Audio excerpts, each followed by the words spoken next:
दिलेत पैसे, माझं नाव घेतलं नाहीत ना? थँक्यू सो मच काकू. त्याने घेतला नाही रे, फार फार मानी हात ती पोरा. ही असली मदत करण्यापरीस आमका काहीतरी काम बघून द्या म्हणून सांगलंय मका.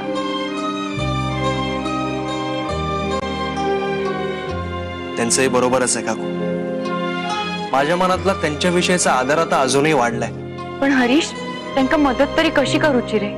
आता काय करायचं माहितीये, हे पैसे जर त्यांच्यापर्यंत पोहोचवायचे असतील ना, तर मला माझ्या घरातलं टीव्ही खराब करावं लागेल आणि चाळीतल्या काही पोरांना दमदाटी करून सांगावं लागेल की वृंदाकडे ट्युशनला जा म्हणून. ए हरीश, आपण सगळ्या लिंबूवाडीक सांगूया की रिपेअरिंगचं काम आमचं प्रसाद करता म्हणा.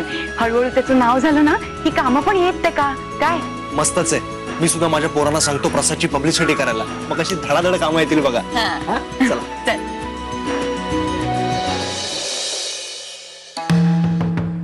प्रसाद, काय झालं प्रसाद? मी इथं आलेले तुम्हाला आवडलं नाहीये का? अहो नाही सुवर्णाताई, असं का बोलताय तुम्ही? चल प्रसाद, जेवायला बस.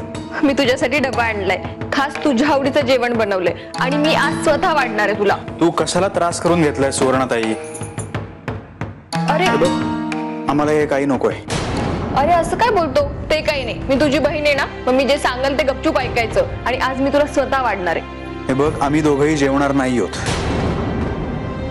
कारण आमचं जेवण ऑलरेडी झालंय.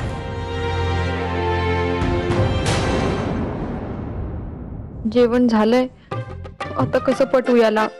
जेवण झालं असेल तर काय बोलायचं हे आईने सांगितलंच नाही. आता काय करू?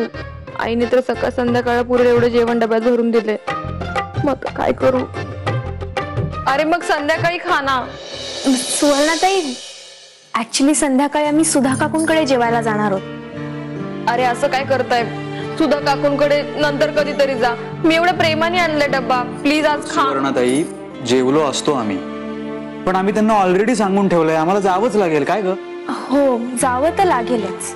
मग मी या डब्याचं काय करू? हे बघ, हा डबा परत घरी घेऊन जा आणि आईला सांग की आमचं जेवण झालंय, उगाच काळजी करत बसू नका तिथे. अरे असं काय करताय? कमीत कमी माझ्या आग्रहा खातीर तरी हा डबा इथे ठेवून घ्या ना. सुवर्णाताई, आम्ही आमचा प्रॉब्लेम सांगितला ना तुला.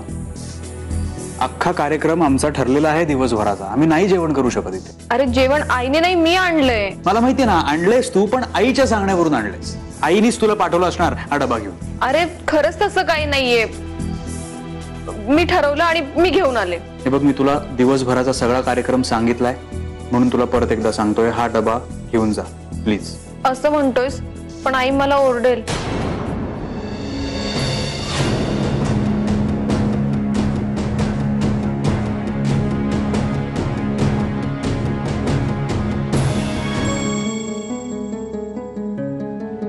प्रसाद, अरे ठेवून गेला हवा होता डबा.